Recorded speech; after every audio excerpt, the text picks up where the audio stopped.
episode of Our Children, Their Safety. I hope you are doing great. I hope you and your family are doing great. And I hope you're enjoying the weather. Enjoy it while it lasts. So today, Nelly and I will coming, for another episode. Exciting topic. I can't wait to see what we're going to unpack on this particular session. So, for anybody who doesn't know me, my name is Peggy Barre. I am a survivor empowerment coach and the founder of Arise and Thrive Academy. And here with me, Nelly. I'm going to pass Nelly to speak for herself. Mhm. Thank you, Peggy. Hello, everyone. My name is Nelly Kwasini. I'm a social worker, transformational life coach, and the founding director of Hand in Hand Community CIC. We, Peggy and myself, sorry, have come to talk to you, have conversations. It's not us talking about our experiences, no. We are here to have conversations, very interactive discussions on very sensitive topics to help you, your families, because our focus here is our children, their safety. And today, Peggy and myself just want to indicate to you very early on that for other commitments, we are both mothers and we have other commitments. Due to unforeseen circumstances, we have been unable to go live with this session. We didn't want to miss, so we thought that it would be wise for us to be consistent to record this session. So, what you'll be watching is recorded. However, we encourage you that while watching, if you find or if you are moved by anything that we've said, whether criticizing or making comments or sharing your example, your experience, please do that because both of us will go through each and every comment after. So I just want to say thank you for today. And this is the fourth session for the program, Our Children, Their Safety. And our topic for today is why are families held responsible for systematic failures? Big one. Big. Big topic, Yes. you know, because again, sometimes we get to a point where you're pushing the fault. The system is blaming you. You're blaming the system. The families are going this way. And at the end of the day, who wants to take the blame? We don't know. But today, hopefully, we're going to try and digest the whole situation that is happening, especially, among, sessions like these, again, it cut across every culture, every race, but sometimes you may listen to a session and you think that, okay, there are a particular race that, it affects more than the other, but whichever way, systematic failure is systematic failure. It can affect anybody. And how can we navigate through that systematic failure to make sure that we ensure the safety and the protection and the well-being of our children? So yes, Nelly, I don't know whether you want to say something and then we can just roll into the discussion. Yeah. I want to, like, Peggy and myself, we've been talking. I mean, we talk outside of this session that we are running. So we talked about poverty, for example. Is it a systematic failure? Is it an individual or family issue? Whatever is coming from, we know that poverty isn't poor parenting. Poverty is something else. Poor parenting is another thing. Housing instability has nothing to do with neglectful parenting. Sometimes it is looked as if one is the same as the other, but it isn't. And from our conversation today, you will realize, and from your experience, and probably what you've been thinking about, you'll realize that yes, one can influence the other, but it doesn't mean that one is the same as the other. Mhm. So that's just what I wanted to add. Yeah, absolutely.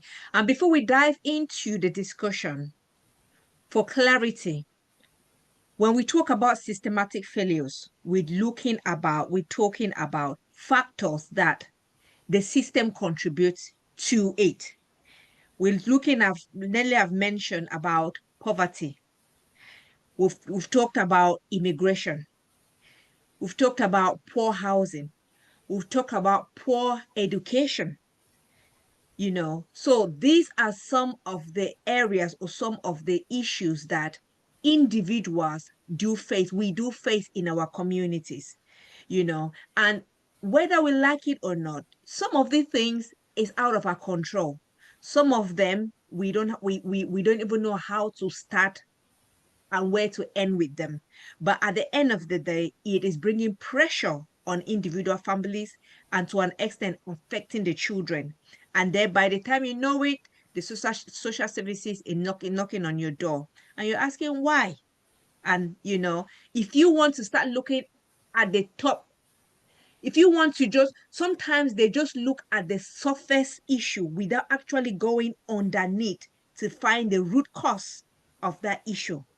And this is why it is very important for us to talk about it, because sometimes just by addressing the under root cost, the root cost of an issue, it can actually solve that problem of maybe safeguarding, or the problem of maybe the parents lacking confidence in parenting, or they don't even know how to parent the children have gone offside, they don't even know how to manage it because of that root cause which has not been dealt with.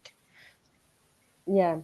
So, regardless if it's systematic, we are focused here on our children, their safety. And we have an old saying that charity begins at home. Yeah. So, we want to bring you and ourselves back home so that we can start mending whatever has gone wrong at home. So Mhm. yes, systematic factors might be there, but what about at home? What can we do?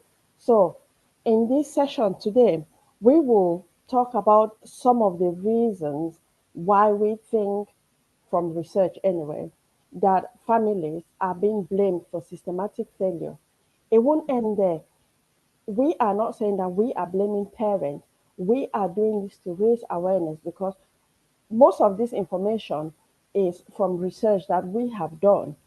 So Mhm. when we talk about things and you feel upset about whatever we've said, don't shoot the messenger, please. We are just passing on a message because that's what the research says. But Yeah. the second part of this session is that we would talk about empowering parents. If yes, you are being blamed for systematic failures, what can you do to make the situation better? Not for the system, but for you, your family, and most Mhm. especially your children. So that is how this session will look like. Yeah. Absolutely. So if we want to talk about, I interact a lot with families within the community from different backgrounds and them going through different sort of kind of challenges in their lives. I'll take, for example, one of the challenges that they face. In fact, today, one lady was even talking to me about how, um, well, the children actually emigrated from Nigeria, and they came to school. They're in school here now.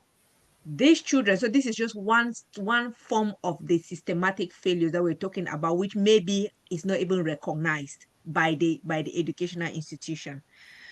So this lady called me and was crying and saying that, you know what, she is tired of getting letters upon letters upon letters in school about her son, right? So when the child pronounce something, the school interprets that pronunciation into another thing, right? And then they are penalizing, they're punishing that child for what that child has not done. In fact, this week that I was talking, the parent was crying because they decided to detain in fact, they said the child was not going to attend school for 1 week. Why? Because the child asked another student that, can you give me a sheet? Right? So by saying sheet, that child meant a sheet of paper. Where that child is coming from, a sheet is referred to a sheet of paper. It is no offense. It's not an offense. It is nothing. That is just normal language from where that child is coming from. But here, where the system is different, that child calling that sheet, they said the child was being vulgar and that the child was being whatever. And because of that, that child was suspended in school for a week. Now, when that parent approached me, the parents was crying. The parents said, you know what? She has had it up to here. In fact, if she had her way where she is right now, she would prefer to take her children back to her country. Because when the children were there, now she's not only here struggling to work and pay the bills, she's struggling to for immigration, she didn't have to pay, but then the children, they're stressing the children in school for what? Now, coming back to this, the explanation where I tried to explain to this lady, and Nelly, we're talking about again, these are some, in a way, these are the systematic failures that we're talking about. Because in a country where we know that it's a we embrace different races into our system, especially into our educational system, right? So you would assume or you would think that there should be a cultural integration or something where the teachers can be educated in a way or trained about different cultures and different systems so that when these children who are coming from abroad, you know, are maybe these children needs to be integrated into the educational system in the right way, or all the teachers at least have the opportunity to, first of all, ask that child, or let the child, well, have a conversation with the child to actually understand where that child is coming from, what that child is saying, what does the child mean, right? Rather than just punishing the child for, I would say, their own system that have not, their own integration system that has not been put in place to integrate these children in a way. So again, that's just my opinion, and I'm looking at it from that perspective. So when this lady approached me, I sat this lady down and I explained to this lady, I said, you know what? Do not panic as a parent. Because if you start panicking, they're going to feel like, you know what? Maybe you don't even know what you're. So if I were you, I will call the school and say, I want to speak to the head teacher or the deputy head teacher so that I can explain these concerns, right? It has got to do with their own training about integration. It has not got to do with my child calling a sheet instead of a paper as a sheet. It hasn't got so. So, cutting the long story short, the lady actually called the school and requested to speak to the deputy teacher or the head teacher. And they actually, then what the lady said to them, that I will be coming with a support worker, somebody that supports me. And immediately they said, oh, no, no, no, they will have to let them kind of talk about it. And well, cutting the long story short, the lady expressed herself, talked about the whole situation, talked about the whole integration situation. And to be honest with you, the school understood. The school said, yes, for true, for real. There has to be some integration type of courses where the teachers need to really, really be taught and trained about different cultures and different, so that when these kids come to their schools, at least they shouldn't, be outrightly penalizing these children for something which is normal in the culture where they're coming from. So again, that is just a snippet of another systematic thing that we're talking about, right? And then now you're punishing, you're putting pressure on these children, right? The children, and then to an extent where now the school safeguarding team is going into it to see that maybe the parents are not training the children at home properly. That's why the children are being vulgar and saying this and saying that and all of that. So you see how gradually things start creeping into it. And if it is not handled in a professional and calm manner, it can skyrocket, it can take a different turn. So yeah. So I just Yeah. thought I should share that story, that little bit. In fact, it happened literally this week. Before now, we can add more onto it. Yeah. I think I totally agree. And while we are talking about the educational system and the systemic failure, I will share a personal example because I've been through myself. So, some years back, I started having calls from my one of my daughter's schools. And when I got the call the day, straight away, that mother instinct, I knew why they rang me. And I asked what was the reason for my daughter's behavior because they kept on saying that your daughter's behavior is unacceptable. And I was like, okay, but what is the behavior? What did she do? They Mm-hmm. never told me why. But straight away, I had that instinct that it would be that. So when I finished work, my daughter rang me and said, Mom, I'm in trouble. I said, what did you do? She told me. And what she did was she rolled her eyes Mm. in front of, or to one of the teachers. Mm. So from that day, I would get at least 3 calls from school every week to say that your daughter's behavior is unacceptable, your daughter is not Mm-hmm. having the right school uniform, your daughter, imagine at least 3 days a week. I was having that phone call, having that phone call.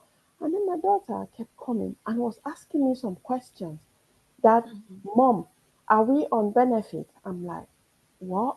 Where is that coming from? Mm. He said, that's what they're saying in school, that because of the situation that's going on, probably I'm on benefit. I said, my daughter, I am working hard. I go to work Yeah. every day, Monday to Friday. So we are not on benefit.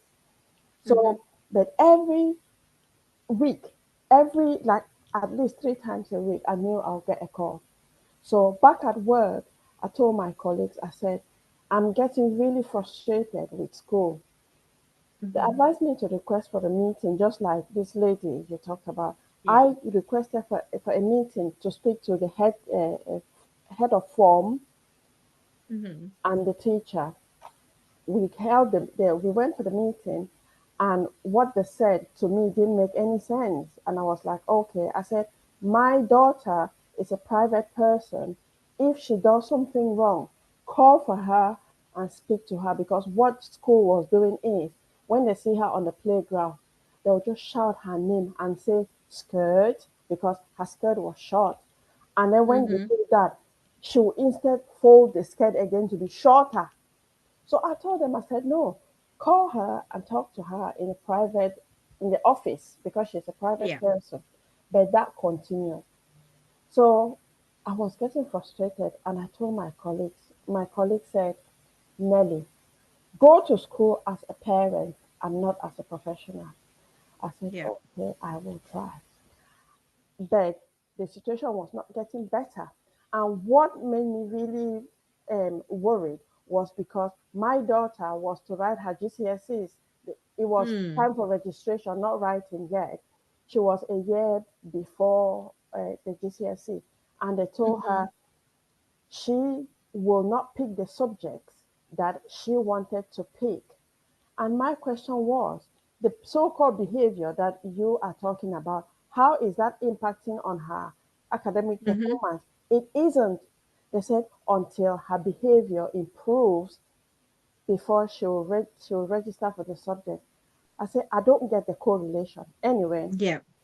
so I was still getting those phone calls.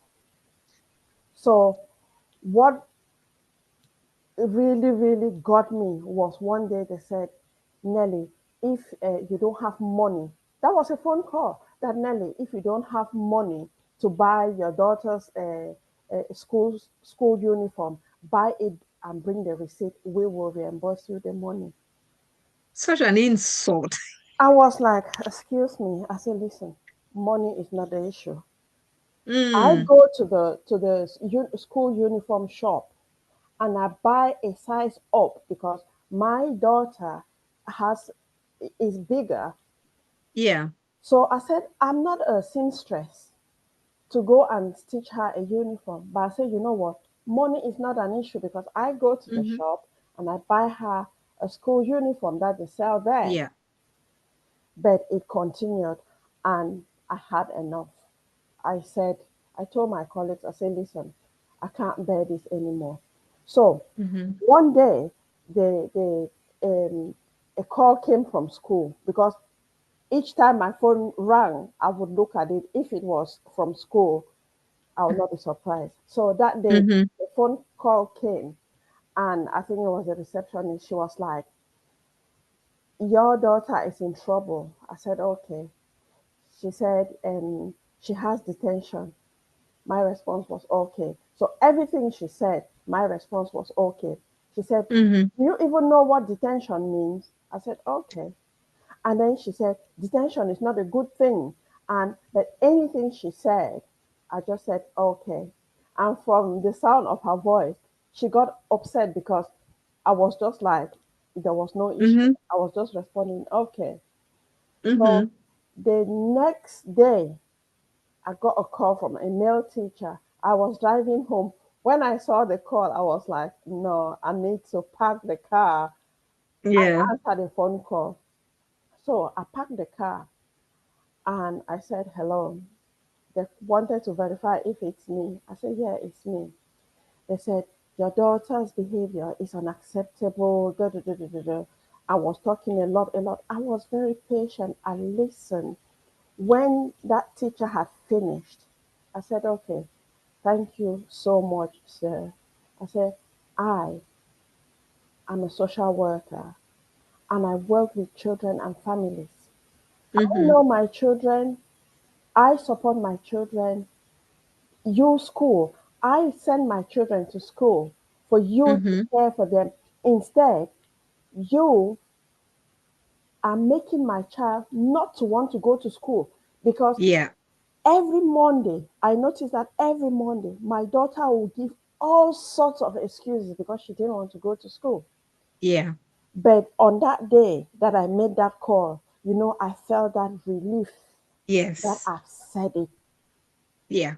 Guess what? The next day, call from school. Oh, your daughter did really, really well. And I was like, what? And then the teacher was telling me that she came second in food tech. You need to take her out for like a meal or ask her what she wants.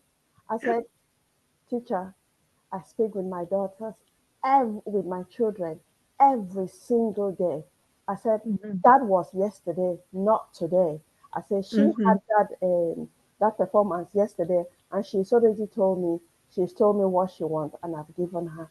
So, and yeah, that is systematic, because if I didn't stand up for Yes. myself and my child, Exactly. because Exactly. eh, um, when okay, so now they said her behavior has changed. She can register the subjects that she wanted to, and guess what? She applied for the school prefect, and they gave her. If I just stayed quiet, imagine what could have happened to my child. Exactly. I feel that the system and what you said there, Nelly, is really, really spot on. Spot on because I feel that to an extent, the system bullies the parents as well as bullies the children. Because, for example, and if you, it only takes few parents to have the resilient. Otherwise, they will break. You see, most parents going through a lot of trauma, mental health, because they cannot deal with. They already have their own personal stress issues that are they're going through, and then they are hoping the last place, the only place where they're even counting and hoping that this place is going to help their children in this is the school to an extent. But yet the school keep putting pressure on these parents. And when you start doing that to a parent, what are you doing? You're saying to that parent that parent, you are incapable of looking after your children. You're incapable of disciplining your children. You are a kind of a whatever, unquote, unquote, irresponsible parent. Because that is the voice that whether we like it or not, that is the voice that will be passed into that parent's head, because just like what you said, this and then another dimension to that, Nelly, is the pressure, especially us from maybe the BME families, is the pressure and that push, that temptation. Because when they start putting pressure on start blaming your child in school for their behavior, and then that child comes home What is the first instinct for you as a parent? Is to try and start shouting at that child. Why did you not behave there? Why? To an extent where some parents are being forced to now, to an extent, to hit those children. Okay. When that happens, what happens? The cycle goes back again where it's being reported into school that the parents hit that child. Where did that problem first of all come from? The school put pressure on the child, they put pressure, the system put pressure on that parent. That parents come on, parents are humans as well. We human beings, we human beings. So to an extent, where especially where we say parents do not, this is why that lady was talking to me, the lady said it's made it to a point where it's actually causing rift within her and the husband, because the husband is now saying that you, the mother, you're pampering these children too much. You don't want to shout at these children. You don't want to do this. You don't want to do this. But then the mom is saying that, no, we can't do this because if we do this, it's against the law. So you can see the friction that's already causing in the family, right? Yeah, yeah, I agree. What you are saying, you know, just the last part that you said about the situation causing rift within the family. Mm-hmm. If you look at it, and in past sessions we've talked about it, the lack of knowledge. Yes. Because I think it was the last session or the session before where I said, in my role as a social worker, I was really curious why some parents that I've worked with would sit or stand and their children will be talking to them in a very disrespectful way. It is Mm-hmm. similar to that example that you've talked about, because now Yep. the parent or the mother feels that she needs to pamper the children because she Mm-hmm. is scared that school have been suspicious that she is not treating the children or that she has hit the child. Mm-hmm. So it is that fear, and this is something that most of the time, like with the African and Caribbean communities, we don't take the time to read about the system, Yep. our rights. Instead, we would want to listen about our rights from some other person, from their experience, Yep. which unfortunately that person will never ever share information as pure as it is. We can have access to government documents on the internet, Yep. but it is that time that a lot of the Afro-Caribbean communities, they don't have the time. Probably is the motivation. Probably is they don't have the incentive. I don't know, to sit Mm. and read. But mind you, they'll spend hours and hours scrolling on the internet, gossiping. Why not convert that time into Mm-hmm. something productive for yourself? I mean, I know it's something that I'm really passionate about, and when I'm talking, it's coming across as if I'm really upset about it. But in fact, it is that I see parents who have great potentials, and I see children who have great potentials, and the parents want to be just quiet. Why would you want to be pleasing other people while your family, yourself, your children are being destroyed? So that is what is really, really Mm-hmm. like pushing me Yep. to, yes, because Yep. no, take it up. Like I've just shared my example. I took the bold step. I mean, I'm not saying that everyone has to be bold, but they say it's only you who knows where the shoe pinches. Because Absolutely. so if you wear your shoe and it hurts, it's only you who knows it. It's you who will solve it. Don't look up to someone else. You start Mm-hmm. taking the steps bit by bit. If you start taking steps and you feel that you are struggling, ask for someone. Someone can come to give you a little nudge that, come on, go on, you are doing the right thing. But instead of you just sitting and say, no, school or the system has said that I don't, no, no. No. So, No. yeah, that's me. No. I'll put the question. We give our voices away. Yeah, Sometimes people say the voices have been taken away. No, we give the voices away. yeah, And I always say, it is from our own attitude and the way I don't know, there's sometimes that the way you will show up and appear somewhere, people, even if you don't have anything, people will respect you for the way, because you appear as, again, coming back again to that awareness we're talking about, where Yeah. somebody can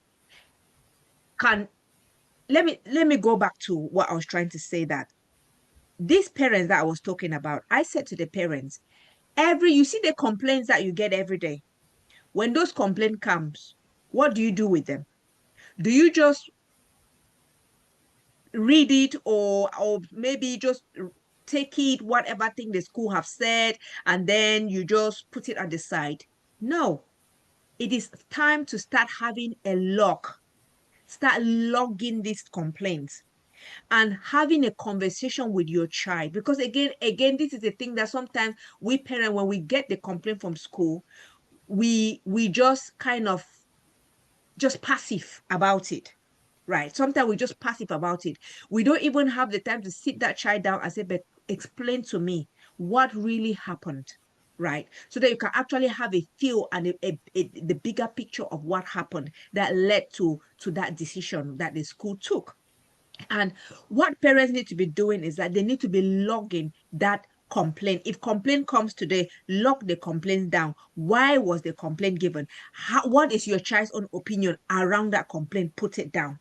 If you get 3, 4, 5, 6 of those complaints, you have a log on it, about those complaints. That is where you want to speak to the teacher or speak to the school, you're going to be speaking from facts. On this day, on this time, you said this and that and that and that. I spoke with my child said this and that and that and that. That ends there. On this day, this is happened. So when you have a lock, that is one thing that the school will know, that you are serious, actually serious with what is happening in school, and whether and your emotions, or or what you think about it. If you're not happy, you're going to express it, but then you have that facts. Because I think that is actually what this lady, that is what she did. She actually, I said to her, don't cry, just go back, whether in your mob, in your phone, whether they sent you a text or they called you, have a look and try to recall whatever conversation you had. So that when you're sitting down with that teacher, you tell them point by point what they did. And to be honest with you, this is what this lady did. And the school found out that, to be honest with you, they had failed in their own way. And they learned from it. Now they've accepted that. In fact, they actually found out that that child was being bullied in school, and the school have actually now accepted to support that parent to transfer that child to another school. Had it been that child, that parent did not pick up, did not stand up just like you did, Nelly, at the end of the day, what happens? They'll start saying, oh, our child behavior, our child is not behaving well, our child's performance is poor, and then what happens? You start to chip that child's confidence bit by bit, bit by bit, bit by bit. What happens? Mental health creeps in. What happens? That child goes to the on the street. What happens? So you can see how it keeps spiraling. And then at the end of the day, who is to blame? They blame the parent. So, like, I mean, you have said it. There's a lot there, but we still go back to the family. Yes. So, to the lady who the lady you've been talking about, I'm really proud of her. I don't know her, but I'm just proud of her in the sense that what you've shared about her. Mm-hmm. Why I'm so proud about her is because a lot of African parents don't get involved with their children on a day-to-day basis. Mm-hmm. Because speaking to parents, they will say, I know my child. How do you know your child? I know their clothes size, their shoe size, what they like eating, and all whatnot. So what? Yes, you know your child that way, but are you connected to your child? And this is a question. Try it out.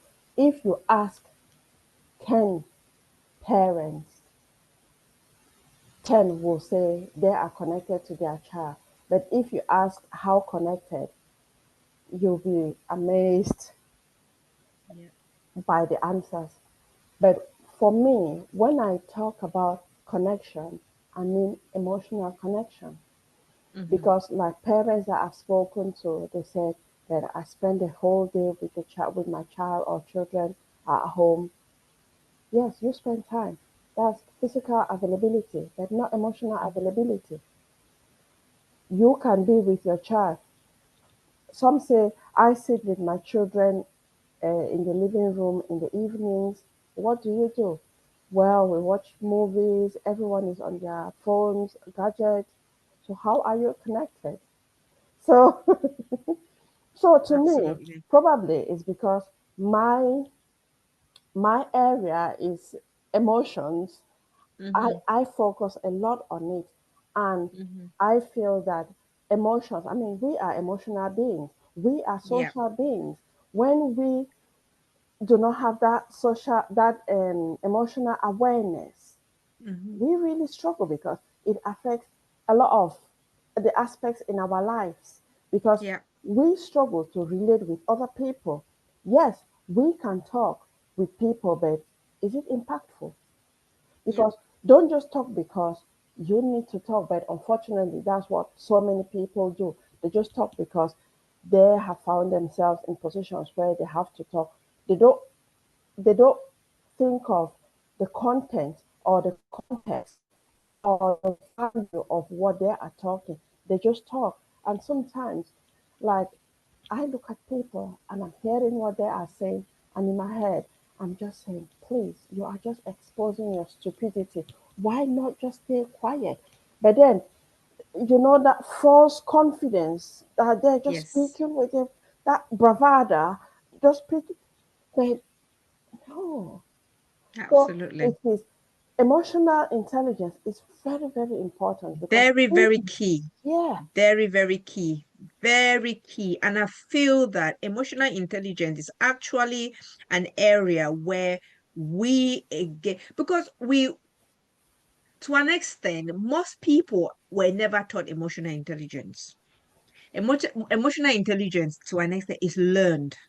We need to learn to be emotional intelligent and to be when we look at our society for today, where especially amongst our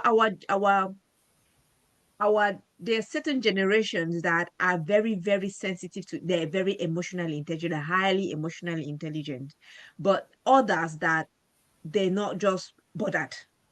They're not you just bothered. know, I feel, when we talk of emotional intelligence or emotional awareness, Hmm. mind you, it's not only the Afro Caribbean communities where we Yes. don't talk about emotions or we were not growing up knowing that there was something like emotions. Like for me and for yourself, growing up, we knew just two emotions, either you're happy or you're sad, and that was it. It's sad. It was when I started learning that I was like, oh, emotions.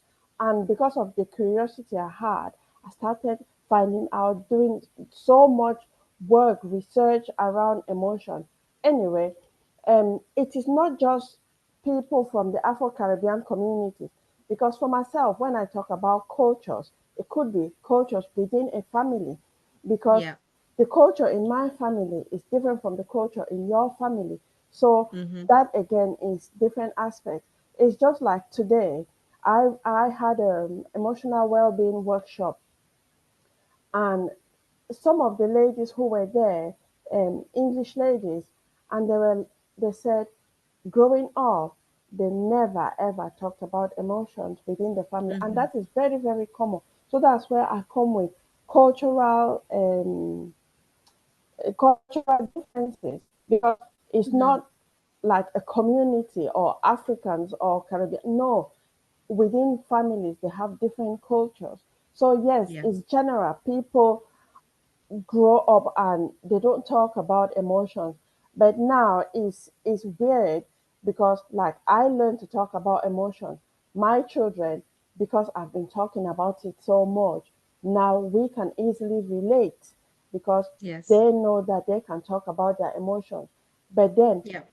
some other families, like some of my friends, my children's friends, it's like, why would we be talking about that? because in their family, they don't talk about emotion. But for us, in my family, with my children, we talk about it. So I think Hmm. that is something we need to just everyone, if as long as you are a human being, if you are listening to us, you need to improve on your emotional intelligence. Yeah.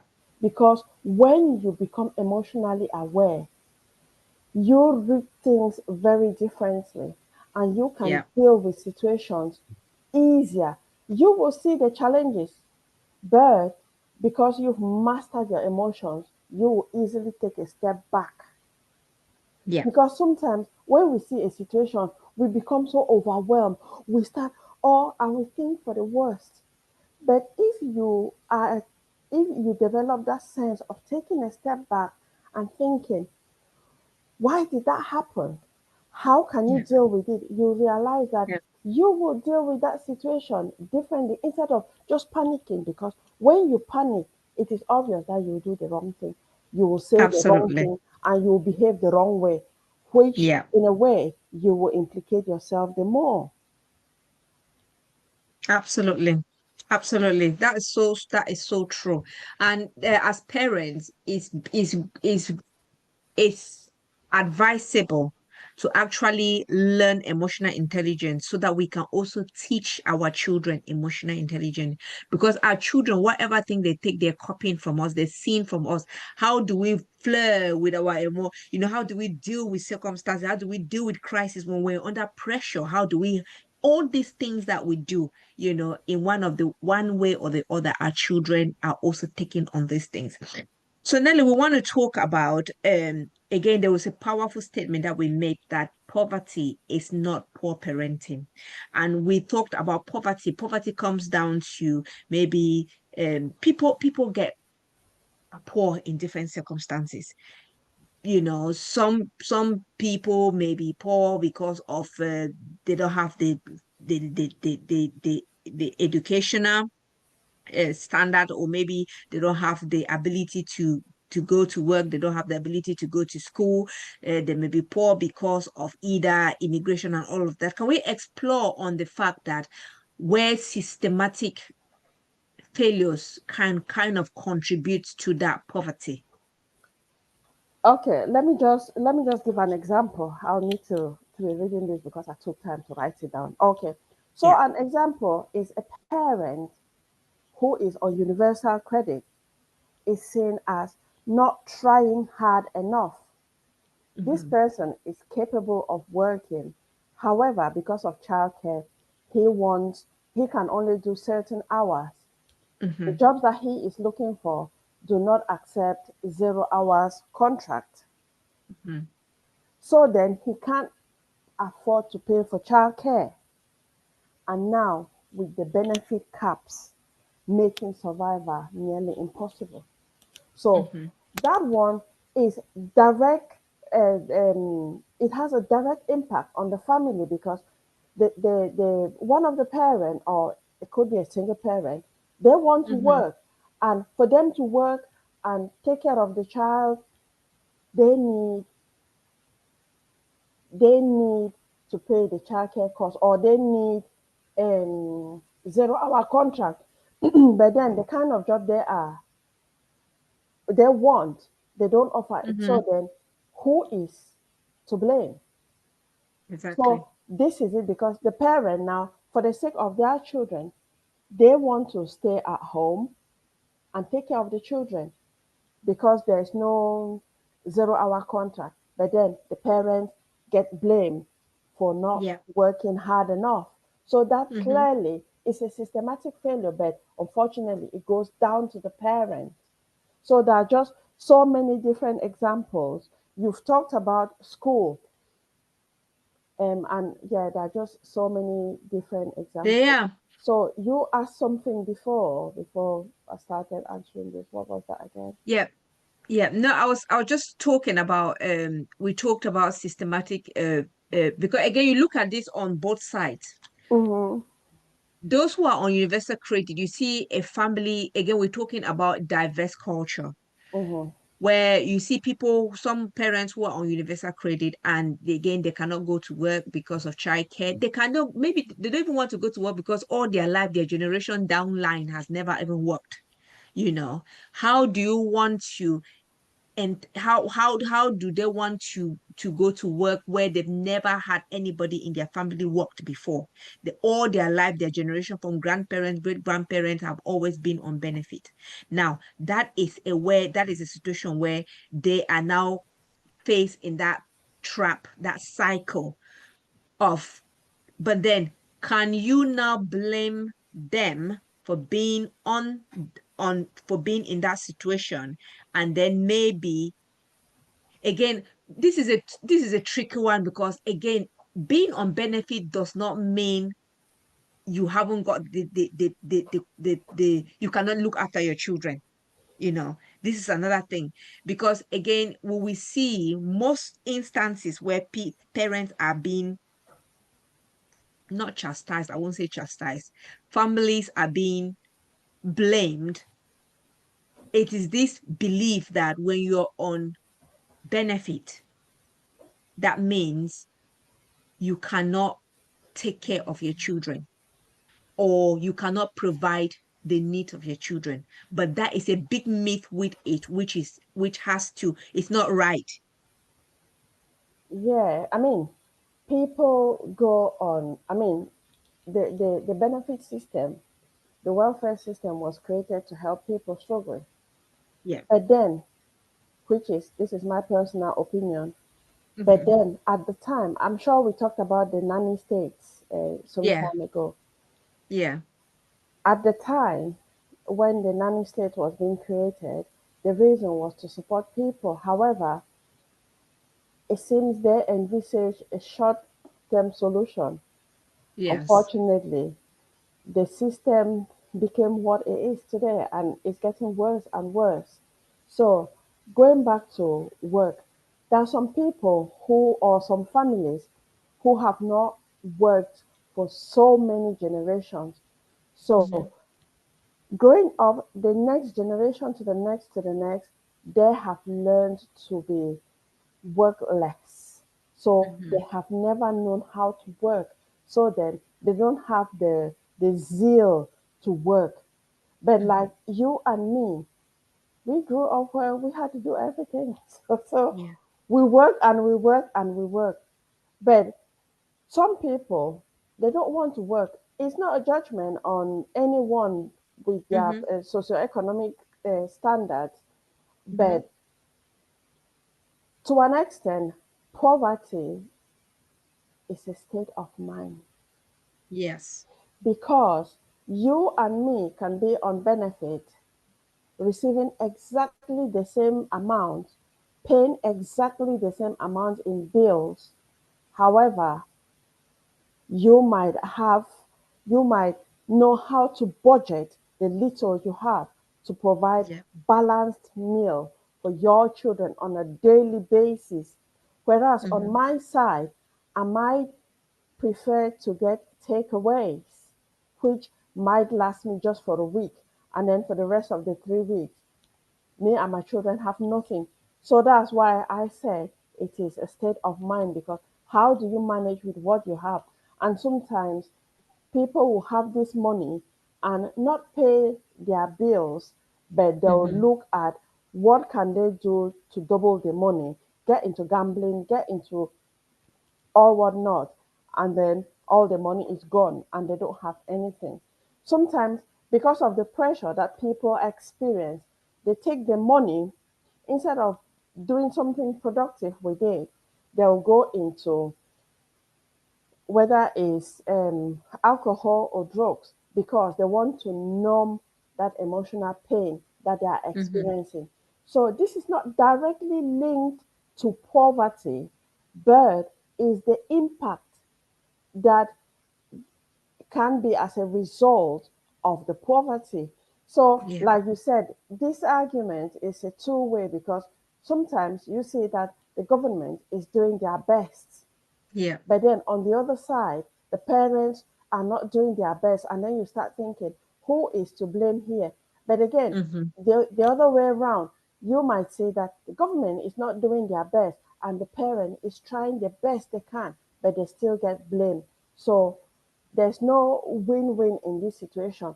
But for Mm-hmm. me, my opinion is, as a parent, if we learn about our rights, because Yeah. majority of the Afro-Caribbeans, when we are being approached, we start by being defensive. It is my child, and yeah, it's your child. No one has said it's not your child, though technically the Mm-hmm. child is not your child from 7 years old. But you need to listen, because there are a lot of things that, as people from abroad, as immigrants, there's much to learn. Because in the system that we are now is very different from our African system, because okay, women know their rights in this part of the world, but back in Africa, women don't know their rights. Mm-hmm. When I mean knowing our rights, I'm not talking of being disrespectful. No. Yeah. Being respectful of yourself and everyone else. We need to make those differences. So, Yeah. because why I've brought this up is because it is linked to poverty, in the sense that when you will look at a lot of marriages have led to divorce because of benefits, because Yeah. coming into this system, the family is being given benefit, and I'll say the man or the father of the house will want to receive the benefits, because they say they are the head of the house, and they Mm-hmm. don't want to control that. But then it is the mother who goes about the day-to-day running of the home, which means Mm-hmm. the mother will have to go to the husband to be asking or begging for money to buy Yeah. food at home. And then it easily Yeah. leads to conflict. And a lot of that has led to to divorce, because it is not necessarily that it is the poverty, it is the way it's being managed, because Yeah. there's money in that household. However, Exactly. it is being managed by one person who see themselves as dominant Yeah. in that relationship. So there's no compromise. But then now, women, we know that here, I mean, if it's back in Africa, we will know that, well, what the man says, you just listen. But here, we know that we start having that sense of ourselves, because a lot of the times, back in Africa, back in, yeah, in Africa, in the African countries, women don't, a lot of women, majority of women don't even have a voice. They just do what they Mm-hmm. are told. Even if it's not your husband who tells you what to do, the family, you'll be scared of the family. But Yeah. when you start knowing about your human rights, you know that, yeah, you can say what you need to say in a respectful way. And because That that that made me just laugh. I was just laughing because it brought it brought me back to one day when I remember my father said to me, "Oh, you've come to this country, you've learned women's right. That's why." So this is the assertion that most of our African men, bless their hearts, this is why, because I don't know whether they feel that we are not supposed to learn who. It's not an intimidation. Human right is not a bad thing.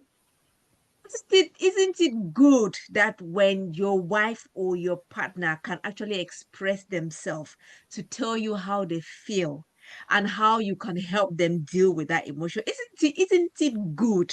You know, you know, or just for them to know that, they can, express themselves like, okay, this is what is needed in the house. This is how we can do it. Isn't it good?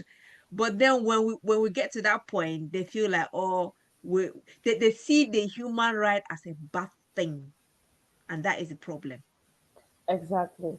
And Yeah. when you look at it, the you know, it is that aspect of insecurity whereby men want to continue to control Mm. their wives, their partners, and to make them dependent on them. Mm-hmm. But then when a woman starts knowing their rights and they know that, oh, they can do this, they can do that, like you said, the men start getting intimidated because they know that they will not be able to control that woman because that's their puppet gone. They will not be in Yeah. control. And that is hurting their ego because they use that as a way of not dealing with their issue because it is their issue of insecurity and it's Yeah. got nothing to do with the woman. And then you see they start talking about feminism, woman rights, like you've talked about. No, Yeah. it's just that this woman has learned to be true to herself and she's just exhibiting Absolutely. it. And sometimes they'll say, you the woman, you've now become controlling and things like that, which is because they have lost their sense of controlling you and a lot of things. And like we're talking about the system. I mean, we've talked Mhm. about two different systems here that have come, Yeah. and then the differences within the system and how Mhm. it goes back to the family. So now, starting from the family, I know we've talked about this, and I'm sure every session we talk about it. Parents, you are the leaders in your home. You are the teachers. Your children look up to you for everything. So, what you are doing, if you are doing anything wrong, the children will copy the wrong thing. And to them, because they have observed that for such a long time, it will become very normal. The same thing. If you exhibit good behavior, good communication, you settle out things, deal with your emotions, in a productive way, the children as well, they'll copy that and they will be behaving the same way that they see you behave. So it goes Mhm. back to our to the home because if say a child notices that their parents always argue when the child is in school and they feel that a child is being confrontational, what they'll do, they'll respond the same way they've seen their parents. So and then when the child behaves that way, it already gives the ideas to teachers that that behavior is copied from home because where else will that child learn that from? Probably the child has not seen it from the parents, but might have watched their cartoons and things like that. That is when we say parental, no, child supervision. Are parents just giving children the gadgets that you go there, sit quietly while I do my own things. And so, as parents, regardless of where you are, as long as you are a parent anywhere in the world, bring your child closer to you. I listened to one lady who was saying on social media, I can't remember where, and she was saying that parents bring your children closer. Spend quality time. It's not just all the family be at home. What are you doing when you are at home? You can be apart, like everyone goes to school, go to job, things like that. But when you come back, about 30 minutes could be a good bonding time for that family to be together. For instance, if you have a common meal together, you can have a common meal, phones away, all distractions away, so that you sit at the table and you can communicate directly. And then it's not just the food that you bury your head in the food and eat, but have that quality time and be consistent with that so that it'll build that sense of connection with family members. Absolutely. And what you were when you were talking, one thing that I picked up from there is what I always say. I think I wrote it in my book. It's about breaking the cycle. Breaking the cycle. The cycle, it doesn't matter where that cycle is coming from. It may be coming down 100 generation. But as parents, you come to a point where you say, you know what, even if it means me being the first person to break that cycle, I will break that cycle. And that cycle, it might be what, again, we talked about, it might be the cycle. Again, poverty, like I say, it begins from the mind.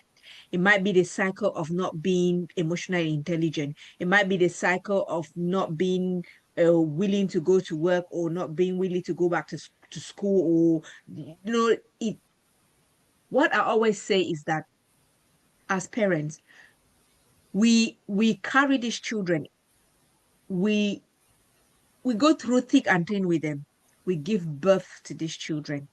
And a child is not just about giving birth to that child and say, oh, okay, it's out. It's about how do we nurture that child into a successful, responsible adulthood.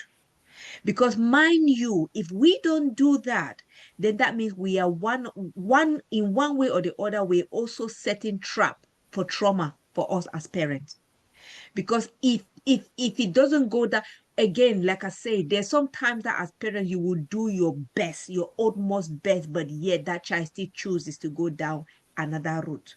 But like I always say at the end of the day, which I said, I raised my hand at the example I gave with dishes, washing dishes.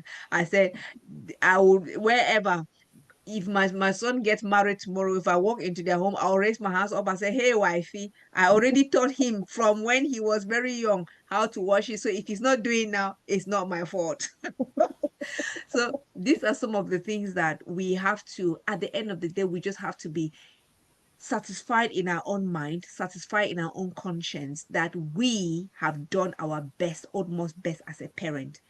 Maybe that child, they say, there's an African saying that you can give birth to a child, but you cannot give birth to their heart.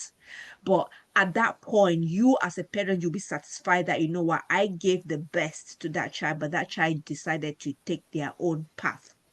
But nevertheless, it doesn't stop us from still being parent. Yes, the Yeah, trauma may be there, but it doesn't stop us from still being parent and doing what we have to do, whether it means breaking that cycle. And breaking that cycle begins by being changing ourselves. In my book, I think the first three chapters of my book is about igniting consciousness. It's about waking up. It's about that we talked about emotional intelligence. Wake up to the fact that what are the things that I used to do that are not serving me and serving my children? What are the things that my own parents did not teach me, but I think that if I learn them, it's going to help me and my children. It's about waking up to that consciousness. And again, the A is about accepting responsibilities. Because again, it's about when you talk about that culture, again, that culture of blame game Nelly, where we begin to say, okay, my generation did not do this, they did not that. No, it's about putting aside all of that and say, you know what, it doesn't matter where I come from, it doesn't matter the culture I come from, it doesn't matter whatever thing happened, but where I am now as a parent, I am I would take 100% responsibility for my life, the life of my children, and our happiness, you know. And again, the M talks about what the meaning. If you see most people spend time nearly on their phones and they watch, I do ask, have they actually found out their purpose in life? Because to be honest with you, when you actually find out your purpose in life as a parent, your purpose may not be a ground big, it might just be that little thing. And when you find your purpose, it actually brings you down to such a way that that is where you start to even value your time. That is where you start to see what are the things, what are the skills and abilities that I can learn, I can build towards that my purpose. It can be just a tiny little thing, but you see that you using your time towards that purpose actually will save you and your children more than the time of you sitting there gossip from morning to night. People who sit there gossip from morning to night, trust me, you ask them what is their purpose, they will not know, you know. yeah, So yeah. yeah. I mean, you were talking, so many things were just coming to mind. That I mean, I'm conscious of time, and I'll just talk about probably two. So, Yeah. you talked about parents doing their best. This Mm-hmm. comes to the mindset because Mm-hmm. a parent who is abusing their child, they will say they're doing the best for their Mm. child. because they are in denial that they are abusing, or yeah, that they are abusing their child.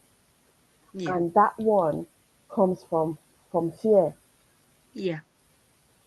the ego. So is for parents. Okay, so this is now the part two. The part two is the blame game doesn't work anymore, because Yeah. when you play the blame game, you are refusing to take responsibility. So you just want to push it to some other person or some other place. Yeah. But then when you take the blame, you are actually taking the responsibility to look for solutions to break that cycle. And the cycle doesn't have to start tomorrow. Yeah. What is stopping you from starting now? Because tomorrow might never come. The only time you have is now. Yeah. Because we look at the past and we are filled with worries, anxiety, depression. We think about the future. We don't know if it will ever come. The only time you've got is now. Make the decision now. We have advancement in technology. We have, you hold just a tiny phone like this, and you can access so many different things. Start learning about yourself, personal growth. That will help you to differentiate what you want, what you really want, from Yeah. what other people expect of you. And that Yeah. will be a powerful step for you to break the cycle. It doesn't matter, like Peggy has said, whether that pattern has existed for the past 20 generations. It doesn't matter. You, who has become aware of that pattern, you can break it. It's a matter of taking the right step. When you have that mindset that you need to make change, not just for yourself, but for your children, for future generations, take the action. It might be small, that is just perfect, because everything begins with a step. Start Absolutely. with an action and be consistent with the action you are taking. And before you know it, within a month, a year or so, you will look at yourself and you'll be proud of whatever decision you took, because you will see yourself in a different position, both physically and mentally. And then that's how you will be impacting those around you, your family, your friends, your community, and things like that. And that is you improving yourself, and in a way helping your community to improve as well. And you will not be telling someone, you must change, you must change. No, it is said, if you want something to change, start with yourself, Yeah. start making that change. So yeah, I think, yeah, I'll end there. Definitely. Yeah, no, that is absolutely, that is a brilliant way to summarize this today's session. It's not about, we're talking about that blame game. It's not about, no matter how you blame the system, you can blame the system, you can blame whoever, even blame the wind, blame the sun. But at the end of the day, you're asking, is that asking yourself, what is it that you did? One thing that I have learned a lot, Nelly, which has actually helped me in terms of my again, this is where you're talking about the mindset. One thing that I've always, whatever thing that happens, I always first of all put myself in, like, what is it that I should have done which I did not do? What is it that I can do better?